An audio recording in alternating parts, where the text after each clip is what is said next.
जय श्री कृष्णा। आप सभी को आषाढ़ मास की योगिनी एकादशी की ढेरों शुभकामनाएं।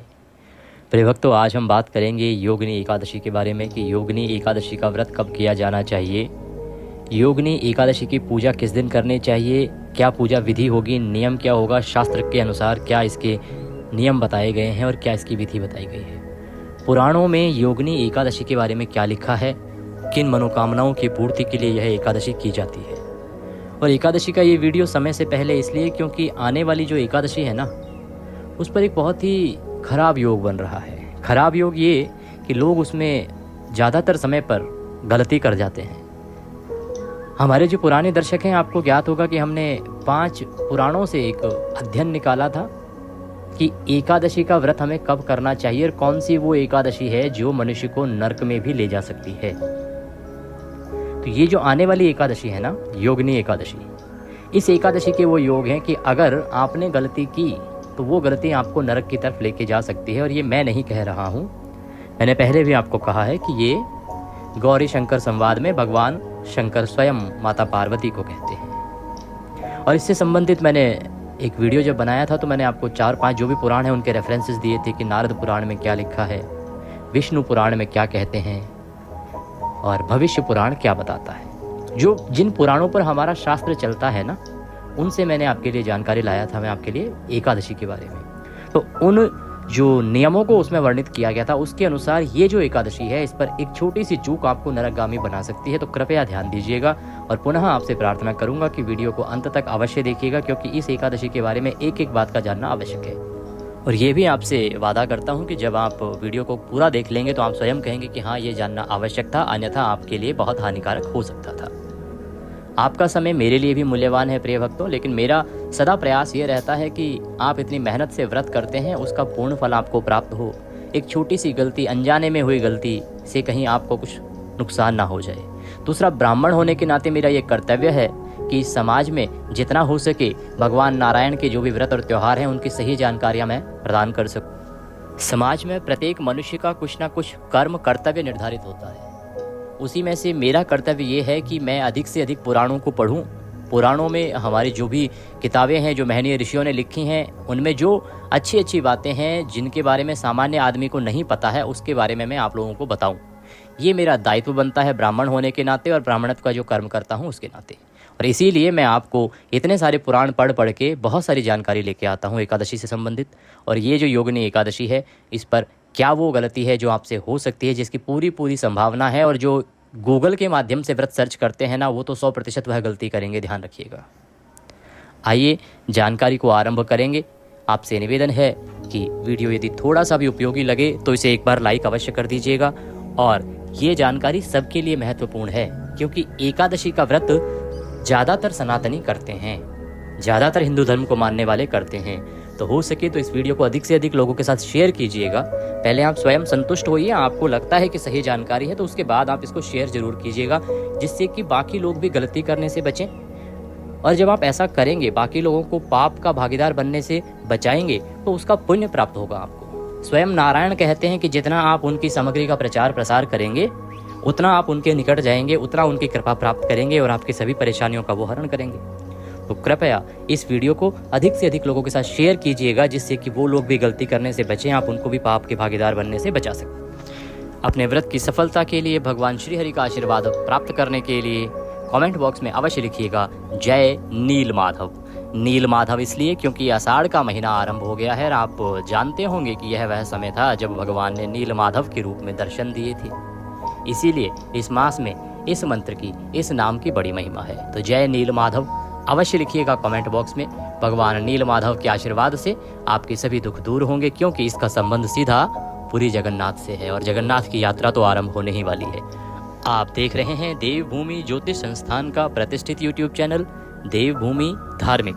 हम यहाँ पर सभी व्रत और त्योहारों की सही शास्त्रीय जानकारी प्रदान करते हैं। पंचांग के आधार पर बताते हैं कि तिथि कब आरंभ हो रही है, क्या मुहूर्त है और कब आपको व्रत करना चाहिए। ज्योतिष शास्त्र तथा पुराणों के आधार पर आपको बताते हैं कि व्रत कैसे करना चाहिए, क्या नियम है, क्या विधि है। तो प्रिय भक्तों, आइए जानकारी आरंभ करते हैं। वर्ष में 24 एकादशी आती हैं और प्रत्येक एकादशी का अपना अलग महत्व होता है। उसी में से एक है योगिनी एकादशी। योगिनी एकादशी का महत्व इसलिए अधिक हो जाता है, देखिए एक बड़ी एकादशी अभी कौन सी गई है, निर्जला एकादशी गई है। और आपको बता दें एक और बड़ी एकादशी और एक बहुत बड़ा दिन सनातन धर्म के मानने वालों के लिए आ रहा है, देवशयनी।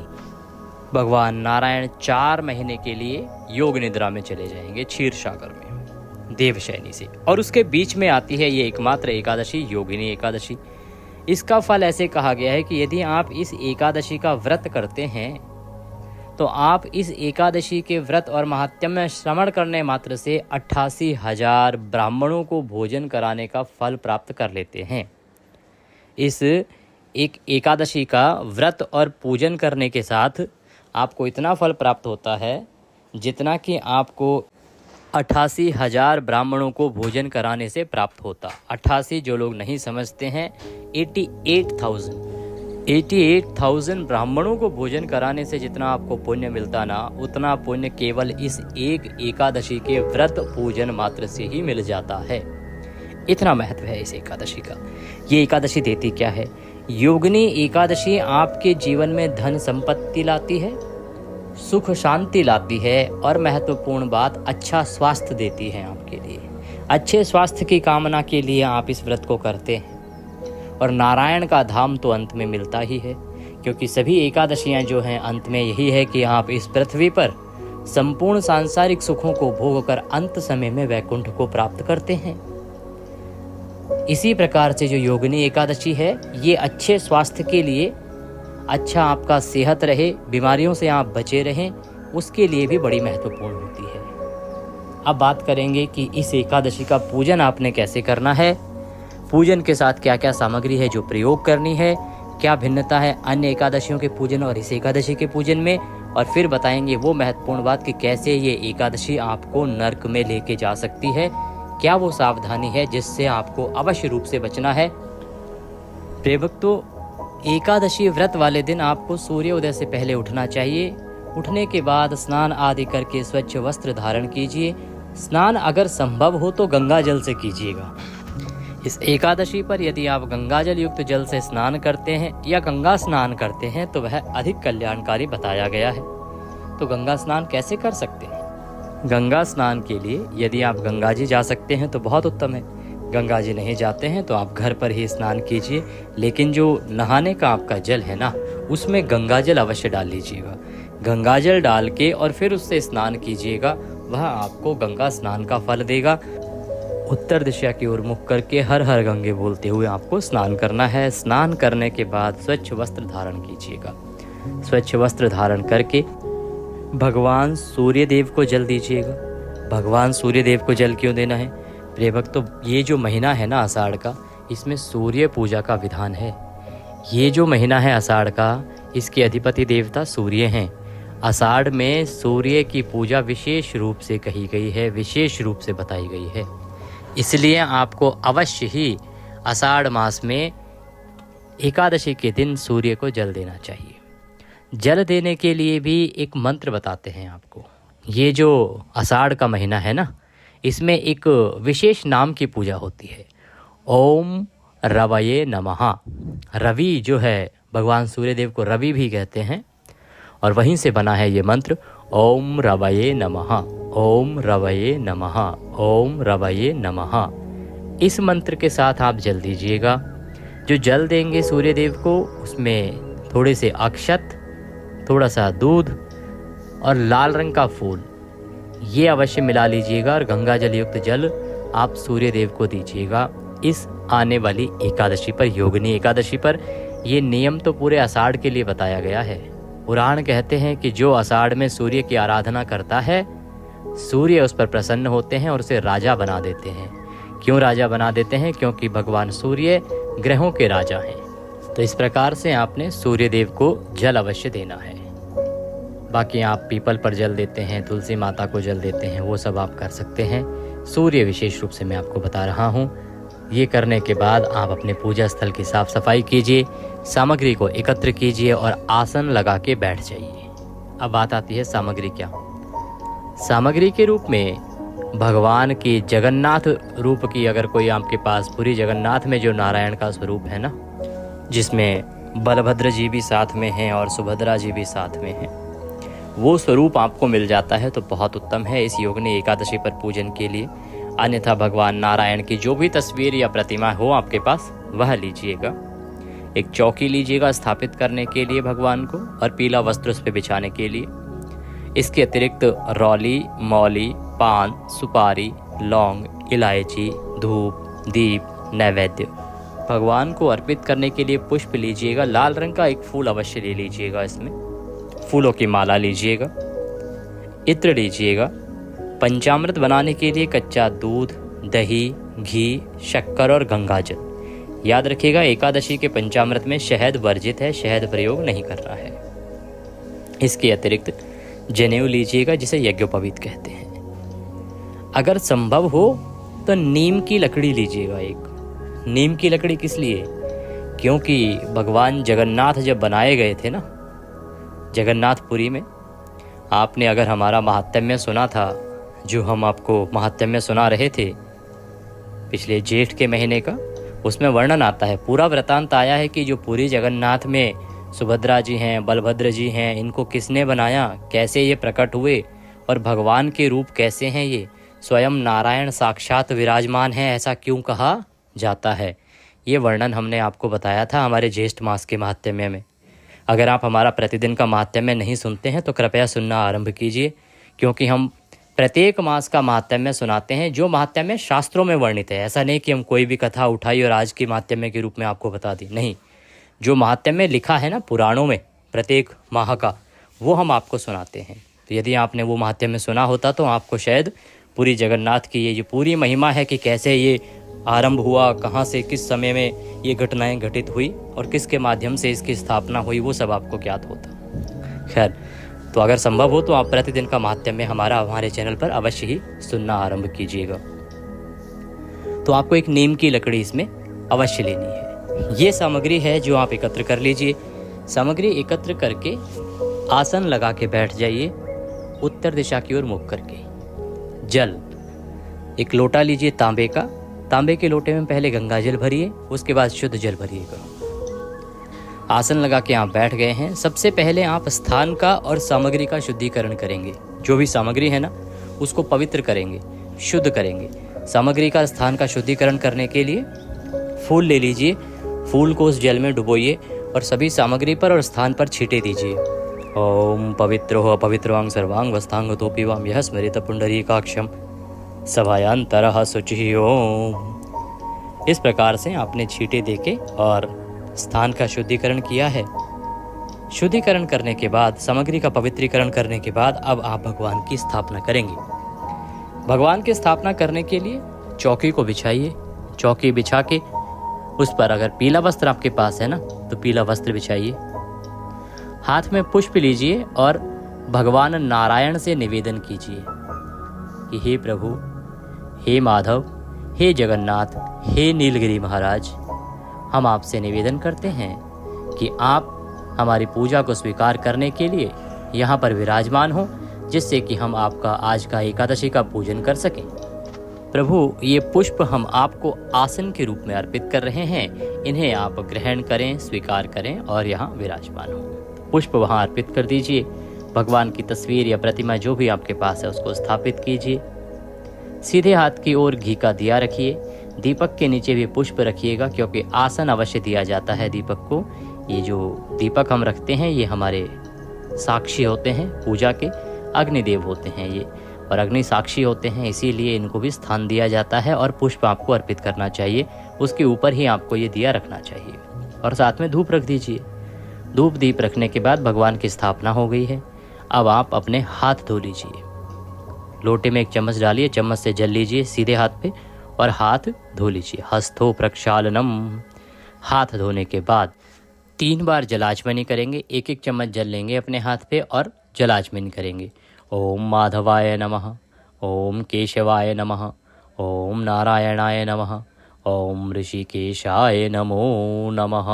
हस्तो प्रक्षालनम। हाथ धो लीजिए। हाथ धो के अपने आप को तिलक कीजिए, मौली बांधिए। यदि पारिवारिक जन भी बैठकर पूजन कर रहे हैं तो उन्हें भी तिलक कीजिए और मौली बांधिए। भगवान के सामने एक पात्र रख दीजिए, कटोरी रख दीजिए, जिसमें कि आप पूजन की सामग्री अर्पित करेंगे। इससे होगा क्या कि वो सामग्री पैरों में नहीं आएगी, इधर उधर गिरेगी नहीं। जल आदि अर्पित करेंगे, वो भी फैलेगा नहीं। सबसे पहले भगवान को पद्य, अर्घ, आचमनी अर्पित किया जाएगा। ओम भूर्भुवः श्री विष्णवे नमः। श्री जगन्नाथ स्वरूप योगिनी एकादशी व्रत पूजन मध्य श्री हरि विष्णु निमित्तार्थाय पद्यम समर्पयामि। पद्य के रूप में 1 चम्मच जल लीजिए और वह अर्पित कीजिए। ओम भूर्भुवः श्री जगन्नाथ स्वरूपाय नमः। अर्घ्यम समर्पयामि। ओम भूर्भुवः श्री नीलगिरि स्वरूपाय नमः। आचमनिम समर्पयामि। पद्य, अर्घ, आचमनी कराने के बाद भगवान को स्नान के लिए जल अर्पित करेंगे। ओम भूर्भुवः श्री नारायणाय नमः। स्नान निमित्तार्थाय जलम समर्पयामि। पंचामृत से स्नान कराएंगे। पंचामृत बना लीजिए। कच्चा दूध, दही, घी, शक्कर और गंगा जल मिला के, शहद ना मिलाइएगा, उसको पुष्प पर लगाइए और वह अर्पित कीजिए। ओम भूर्भुवः श्री माधवाय नमः। पंचामृत स्नान निमित्तार्थाय पंचामृतम समर्पयामि। पंचामृत अर्पित करके शुद्धियोदक स्नान कराया जाता है। शुद्ध जल से स्नान कराएंगे। शुद्ध जल से स्नान कराने के लिए 1 चम्मच जल लीजिए, अर्पित कीजिए। ओम भूर्भुवः श्री नारायणाय नमः। शुद्ध जलम समर्पयामि। स्नान कराने के बाद अब भगवान को वस्त्र अर्पित करेंगे। वस्त्र के रूप में मौली का 1 टुकड़ा लीजिएगा और वह अर्पित कीजिएगा। ओम भूर्भुवः श्री नारायणाय नमः। वस्त्रम समर्पयामि। वस्त्रम उपवस्त्रम यज्ञोपवीतम। यज्ञोपवीत जनेऊ होती है, यज्ञोपवीत, तो जनेऊ लीजिए और अर्पित कीजिए। ओम भूर्भुवः। जनेऊ पर पहले तिलक कर लीजिएगा, रौले कुमकुम आदि का तिलक कर लीजिएगा, फिर चढ़ाइएगा। ओम भूर्भुवः श्री नारायणाय नमः। यज्ञोपवीतम समर्पयामि।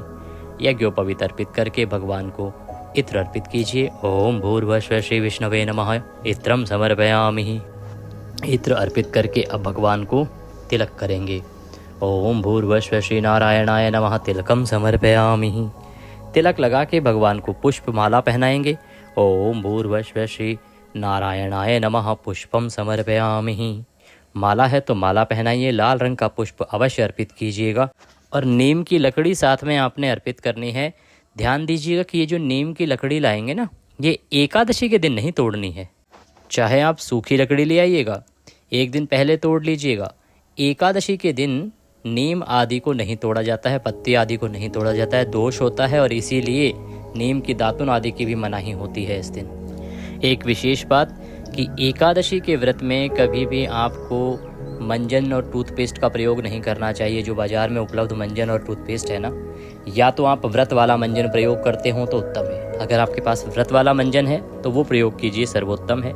अगर वो नहीं है ना, तो आप ये जो बाज़ार में जितने भी, चाहे किसी भी ब्रांड का क्यों ना हो, क्योंकि आप सभी जानते हैं इनमें या तो नमक होता है और नमक नहीं तो किसी में केमिकल होता है, और दोनों ही चीज़ें जो है ना आपके व्रत को खंडित करती हैं, आपको पाप का भागीदार बनाती हैं। इसीलिए आप व्रत वाला मंजन अगर नहीं है तो ले लीजिए। आपको ज्ञात ना हो कहाँ से मिलेगा तो आप कमेंट बॉक्स में लिख के पूछ लीजिएगा, मैं आपको यहाँ से बता दूंगा, और आप उसको अवश्य प्रयोग कीजिएगा, क्योंकि आप ये जो मंजन करते हैं आपकी मेहनत सारी व्यर्थ ही जाती है। पुष्प आदि अर्पित करने के बाद अब आप भगवान को धूप दिखाएंगे, दीप दिखाएंगे। ओम भूर्भुवः श्री नारायणाय नमः। धूपम अर्पयामि। ओम भूर्भुवः श्री नारायणाय नमः। दीपम दर्शयामि।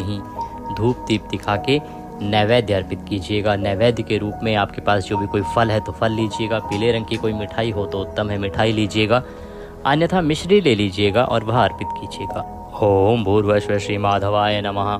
नैवेद्यम समर्पयामि। जलाचमनिम कुरुः। अब आप जलाचमनी कराएंगे। जलाचमनी के रूप में जल लीजिएगा और वह 3 बार अर्पित कीजिएगा। ओम भूर्भुवः श्री नारायणाय नमः। भोजनान्ते जलाचमनिम समर्पयामि।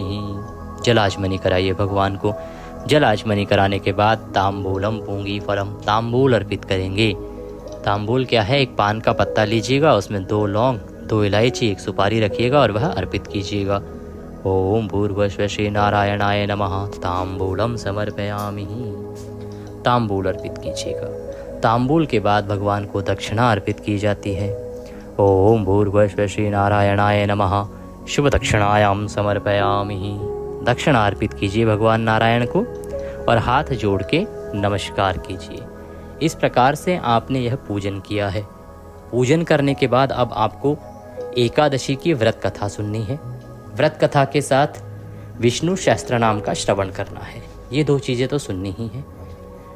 अगर संभव हो तो नारायण रक्षा कवच भी सुनिएगा, बड़ा कल्याणकारी होता है एकादशी के दिन।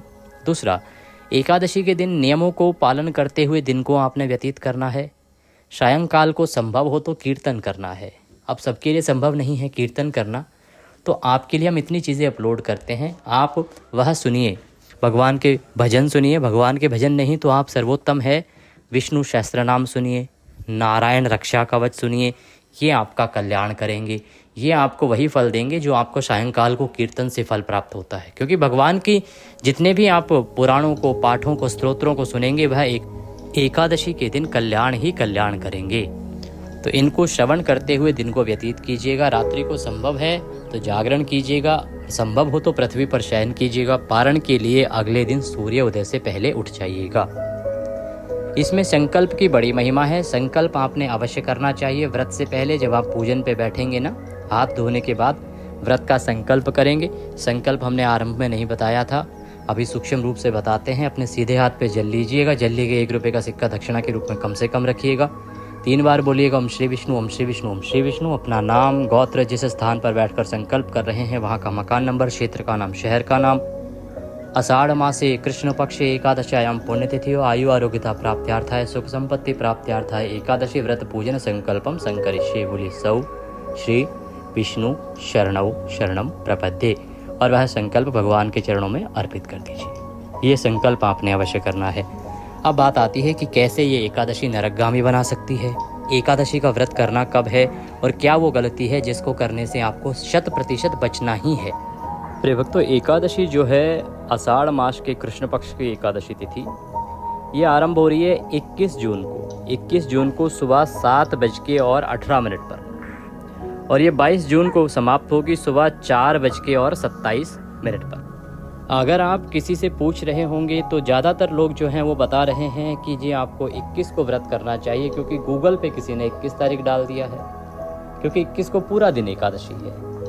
परंतु पुराणों की गंभीरता को कोई नहीं समझ रहा है। पुराण जो कहते हैं उनको कोई नहीं समझ रहा है। भविष्य पुराण से लेके नारद पुराण से लेके विष्णु पुराण तक सभी एकादशियों में दशमी विद्या एकादशी को निषिद्ध माना गया है। ये कहा गया है कि यदि दशमी विद्या एकादशी है, अर्थात सूर्योदय के समय दशमी तिथि है और उसके बाद एकादशी आ रही है, और उस दिन का यदि आप व्रत करते हैं तो वह सदा ही नाशकारी है। ये कभी नहीं करना चाहिए। इसको त्याज्य बताया गया है सभी पुराणों में। पुनः बता दूं मैं आपको, सभी पुराणों में इसको त्याज्य बताया गया है। किस एकादशी को? दशमी विद्या एकादशी को। इसके बाद अगर हम बात करें भगवान शंकर और माता पार्वती के संवाद की, तो गौरी संवाद जो है, गौरी शंकर एक संवाद है। गौरी शंकर संवाद में भगवान शंकर कहते हैं कि यदि कोई मनुष्य दशमी विद्या एकादशी करता है तो वह स्वयं नरक की कामना ही करता है। ये भगवान शंकर के माध्यम से गौरी शंकर संवाद में वर्णन आता है। इसीलिए दशमी तिथि जिस दिन हो, अब क्योंकि 21 तारीख को सूर्य उदय दशमी तिथि में है, तो भूल के भी 21 तारीख को व्रत ना कीजिएगा। व्रत आपको 22 को ही करना है। 22 का व्रत श्रेष्ठ है और 21 का तो न्यूट्रल भी नहीं है, सामान्य भी नहीं है। निर्जला पे मैंने कहा था कि दोनों दिन कर लीजिए, क्योंकि दशमी विद्या नहीं था किसी भी दिन। लेकिन ये 21 तारीख को जो व्रत है वो दशमी विद्या है, भूल के भी न कीजिएगा। अन्यथा पुराणों के अनुसार तो नियम यही है कि वह नरकगामी होता है। ये थी जानकारी एकादशी के बारे में कि एकादशी आपने कब करनी है, किस विधि से करनी है, क्या नियम है। जानकारी थोड़ी भी अच्छी लगी हो तो कृपया लाइक अवश्य कीजिएगा, अधिक से अधिक लोगों तक पहुंचाइए, क्योंकि सभी जगह गूगल पर जो है 21 की बता दी गई है। हो सकता है कि समय के साथ परिवर्तन आ जाए उसमें, जैसे ही बड़े बड़े आचार्य, अन्य जो लोग हैं ज्ञानी जन, वो लोग बोलना शुरू करें तो। परंतु मेरा केवल यही आपसे अनुरोध है कि अधिक से अधिक लोगों तक पहुंचाएं इसको, क्योंकि ये बात शास्त्रों की बात है, पुराणों की बात है। कोई भी ज्ञानी व्यक्ति इसको काटेगा नहीं। द्वादशी युक्ता एकादशी ही श्रेष्ठ होती है और वह एकादशी है 22 तारीख को, 22 जून।